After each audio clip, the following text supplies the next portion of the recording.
Audiobook পাওয়ারে আপনাকে স্বাগতম। আপনারা শুনছেন কথা বলার কৌশল।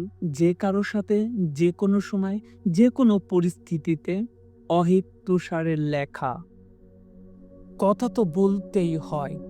একটা প্রশ্ন দিয়ে শুরু করি। চিন্তা করে দেখুন তো, নিচের দুটো থেকে যেকোনো একটা বেছে নিতে হলে আপনি কোনটা নেবেন? বিমান থেকে লাফ দিতে হবে কিন্তু সঙ্গে কোনো প্যারাশুট পাবেন না। ডিনার পার্টিতে আপনার সামনে এমন কাউকে বসিয়ে দেয়া হলো যাকে আগে কখনোই দেখেননি। যদি প্রথমটা বেছে নেওয়ার ইচ্ছা হয় তাহলে মন খারাপের কিছুই নেই। কারণ আপনার মতো অনেকে একবারের জন্য হলেও ১ নম্বরটি বেছে নেয়ার কথা ভাববেন। বিমান থেকে লাফ দিবেন কোনো প্যারাশুট ছাড়াই। কথা এমন একটি জিনিস যেটা আমাদের প্রতিদিনে বলতে হয়, কিন্তু পরিস্থিতি অনুসারে এই কথা বলা কখনো আমাদের কাছে মনে হয় খুব কঠিন, আবার কখনো বা মনে হয় এর চেয়ে মজার জিনিস আর হতেই পারে না। জীবনে সাফল্য পেতে চাইলে সেটা সামাজিক অথবা পেশাগত যাই হোক না কেন, কথা আপনাকে বলতেই হবে। তবে এই ক্ষেত্রে আত্মবিশ্বাসের অভাব থাকলে সাফল্যর পথ কিন্তু হয়ে যাবে কঠিন। মানুষের সঙ্গে কথা বলার খুঁটিনাটি সবকিছুই সহজে আপনাদের কাছে তুলে ধরার জন্য আমার এই লেখা।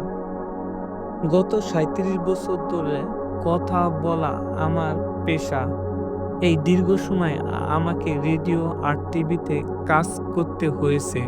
কথা বলতে হয়েছে মাইকেল গর্বাচেপ থেকে শুরু করে মাইকেল জর্ডানের সঙ্গে। বিভিন্ন শিরোনামে পেশার মানুষের সঙ্গে কথা বলেছি আমি। তাদের মধ্যে রতি মরতি যেমন আছেন, তেমনি আছেন খুব সাধারণ মানুষ। শেফ থেকে শুরু করে সাধারণ বিক্রয়কর্মী সব ধরনের মানুষের সঙ্গে কথা বলতে হয়েছে আমায়। ভুলেও ভাববেন না কাজটা খুব সহজে করতে পেরেছি। নানা রকম অস্বস্তি ঘিরে ধরেছে আমাকে। কিন্তু ধীরে, ধীরে সেগুলো কাটিয়ে উঠেছি। কিভাবে সুন্দর করে কথা বলতে হয় সেই ব্যাপারে সবসময় শিখতে হয়েছে। এই বইতে আপনাদের সেই শিখার কথাই জানাবো। আপনি কথা বলুন একজনের সঙ্গে কিংবা ১০০ জনের সঙ্গে, নির্দিষ্ট কিছু নিয়ম আপনাকে মানতেই হবে। আমার কাছে কথা বলা হচ্ছে অপার এক আনন্দের বিষয়। এই কাজ করে সবসময় মজা পাই। ব্রুকলিন শহরে ৮৬ নম্বর স্ট্রিটে বড় হয়েছি আমি। বাসা থেকে বের হয়ে বন্ধুকে নিয়ে প্রায় বে পার্কওয়েতে ছুটে যেতাম। বন্ধুর সঙ্গে কথা বলতে, বলতে একসময় ফুরিয়ে যেত সব বিষয়। কিন্তু চুপ করে থাকতে পারতাম না। শেষ পর্যন্ত আর কোনো বিষয় না পেয়ে রাস্তায় ঘুরতে থাকা গাড়িগুলোর বর্ণনা দিতাম। তখন আমার বয়স মাত্র ৭ বছর। বন্ধুটি একসময় আমার নাম দিয়ে দেয় দ্য মাউথপিস। সেই সময় আমার সবচেয়ে ভালো বন্ধু ছিলেন হার্বো কোহেন। সে এখনো আমার খুব প্রিয় বন্ধু। যাই হোক, একবার ইবিস ফিল্ডে খেলার আয়োজন করা হলো। খেলাটা সম্প্রচার করার দায়িত্ব দেয়া হলো আমাকে। কাজটা শেষ করে আমি বাসায় ফিরে এলাম। তারপর বন্ধু হার্বো কোহেনকে ডেকে বললাম, কি, কি ঘটেছে খেলার মাঠে? বিন্দু বিসর্গ কিছুই বাদ দিলাম না। গড়গড় করে সব বলে গেলাম।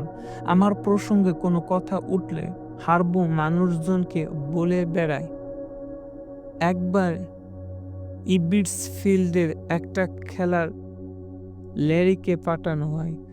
২ ঘন্টা ১০ মিনিট ধরে চলে সেই খেলা।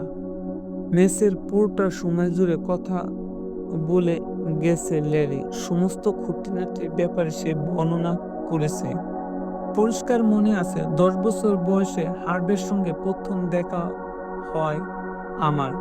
স্কুল ক্লাস করার সময় হঠাৎ প্রিন্সিপালের রুমে ডাক পড়ে।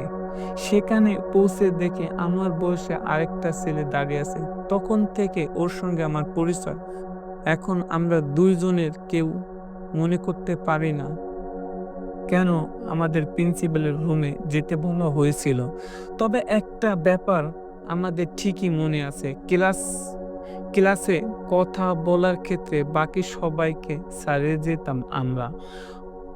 কথা বলে মজা পাই আমি। কাজেই এটাও জানি মানুষ কেন মাঝে মধ্যে কথা বলতে অস্বস্তি বোধ করে। এর মূল কারণ হচ্ছে ভয়। ভুল কিছু বলে ফেলার ভয়।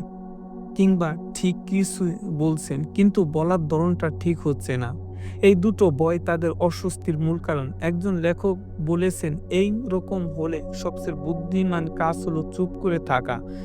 তা সেই লোক যতই ভাবুক যে আপনি একটা বোকা কিসিমের লোক, এইসব ক্ষেত্রে আপনাকে থাকতেই চুপ থাকতে হবে যতক্ষণ না আপনি নিজের মন থেকে সব সন্দেহ দূর করতে পারছেন। একজন আগন্তুক কিংবা একসঙ্গে অনেক লোকের সঙ্গে কথা বলার সময় আপনার এই ভয় কিন্তু দ্বিগুণ হয়ে যাবে। আশা করি বইটি আপনাদের এই ভয় দূর করতে সাহায্য করবে। ১ম এ একটা কথা জানিয়ে রাখি, অঙ্গভঙ্গি ঠিক থাকলে আপনি যেকোনো মানুষের সঙ্গে ঠিকভাবে কথা বলতে পারবেন। কিভাবে নিজের কথাকে সবার কাছে গুরুত্বপূর্ণ গড়ে তুলতে হয়, এই বই পড়ে সেই ব্যাপারে অনেক কিছু শিখতে পারবেন। কাজেই অনেক সহজে আর চাপমুক্ত হয়ে কথা বলতে পারবেন আপনি। কথা বলাটা তখন আপনার কাছে মনে হবে মজার কোনো খেলা। চাপের বদলে পুরো ব্যাপারটা তখন উপভোগ করবেন। কথা বলার খুঁটিনাটি প্রায় সব বিষয় নিয়ে আলোচনা করা হয়েছে এই বইতে। কাজিনের বিয়ের অনুষ্ঠান থেকে শুরু করে ডিনার পার্টি কিংবা প্যারেন্ট টিচার অ্যাসোসিয়েশনের সভা কোথায় কিভাবে কথা বলতে হয় সেই ব্যাপারে জানতে পারবেন। রেডিওতে একজন অতিথির সঙ্গে কথা বলার সময়ও অনেক কিছু শিখতে হয়েছে আমাকে। সেই সব জিনিসও আপনাদের জানাবো। মানুষের সঙ্গে যোগাযোগের সবচেয়ে সহজ আর গুরুত্বপূর্ণ মাধ্যম হচ্ছে কথা বলা। এই বৈশিষ্ট্যর জন্যই আমরা অ অন্যান্য জীব থেকে সম্পূর্ণ আলাদা। হিসাব করে দেখা গেছে একটা মানুষ প্রতিদিন গড়ে ৮০,০০০ শব্দ উচ্চারণ করে। হিসাবটা আমার কাছে একটু অতিরঞ্জিত বলে মনে হয় না।